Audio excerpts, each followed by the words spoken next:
ভাড়া নিয়েছি, তাই আমি প্রথমে চলে যাবো ওই রাখালে বাড়ি। ওই রাখাল তো আমাকে দিয়ে বলছিল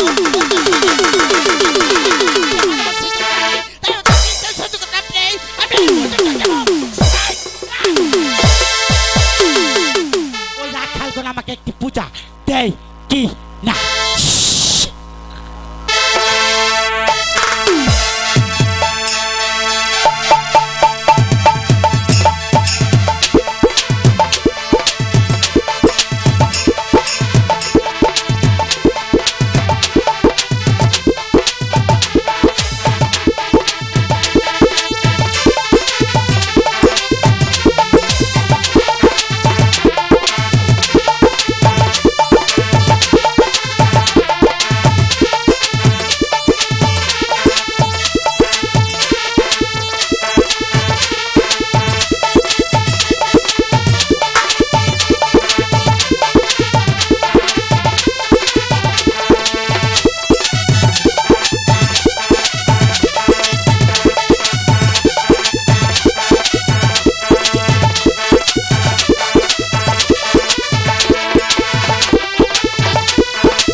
ছোট বাজার জন্য আর পারছি না। ও ভগবান, তুমি স্বর্গ থেকে আশীর্বাদ করো। ও কার্তিক, কার্তিক রে, আমার নিয়ে যেন খাওয়ার নহিস। আমি বন মাঝে গরু রাখতে আসছি, ওর কোনো খবর নাই, ওকে দেখতে পারছি না। ও কার্তিক, আমি তো গো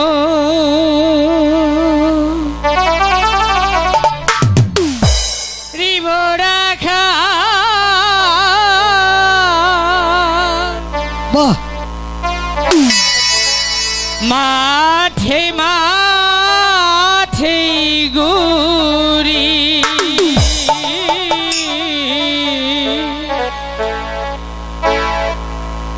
ভাসরি বা যাইয়া পালের গরু বাছু রাখি রে আমি তো গো রিবরাখাল রে।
আমি কি বলেছিলাম? কি বলেছিলে? এই এক মুড়ি ভাত, আমার বড্ড খিদা পেয়েছে। মাস্টার, ক্ষুধা পেয়েছে? হ্যাঁ। তোমার ক্ষুধা পেয়েছে? হ্যাঁ। দাদা বল। মাস্টার, তুমি যদি খিদে লেগে থাকে তোমার, তাহলে কি আমার ক্ষুধা লাগেনি? তুই খাস নাই? দাদা খেয়েছি, আমি খেয়েছি। আমি কি খেয়েছি তুমি জানো? কি খেয়েছস? তুমি বড়, আমি ছোট। হ্যাঁ। তুমি যদি খেয়ে থাকো তাহলে আমি খেয়েছি, আর যদি তুমি খেয়ে না থাকো তাহলে আমি করতে খাবো? তুই খাস নেই? দাদা বল। আমরা তো গরিব অনাথ, আমাদের তো কোনো খাবার ভাগ্যে নেই। আমাদের কেন জন্ম দিয়েছেন ভগবান জানো? ওই তো বড় লোকের সেবা করার জন্য। ওদের সেবা করাই যে আমাদের ধর্ম। মাকে বলেছে জানো? কি বলেছে?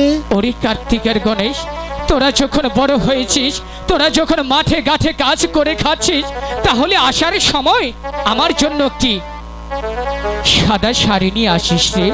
আর কি বলেছে? আর বলেছে দুদিন ধরে খুব অনাহারি আছি, আমার জন্য কিছু শুকনা খাবার নিয়ে এসেছি। ওরে কার্তিক, আমার ভুল হয়ে গেছে রে ভাই, মাঝে অনাহারে আমি এই কথা জানি না রে ভাই, আমার তুই মাফ করে দে ভাই, আমার মাফ করে দে। দাদা বল। তুমি আমাকে এমন কথা বলো না, যে বাবার পরে আমি তোমাকে দেখেছি। তুমি যদি আমার কাছে ক্ষমা চাও দাদা, তাহলে যে ভগবান আমাকে ক্ষমা করবে না। তুমি তো আমার বাবা, তুমি তো আমার দাদা, তুমি আমার সব। তাহলে তুমি কি আমার কাছে ক্ষমা চাইতে পারো? আর মা কি বলেছে জানো? কি বলেছে রে? এই বছর শেষে হলে তোমার জন্য সুন্দর লাল টুকটুকে একটি বৌদি এনে দিবে। ওরে কার্তিক, এই কথা বলিস না রে ভাই, ভাই বলদন রক্তের বাদন যদি হয় ছিন্ন, ওই নারীরই কারণ। হ্যালো হ্যালো হ্যালো, ঠিক। হ্যালো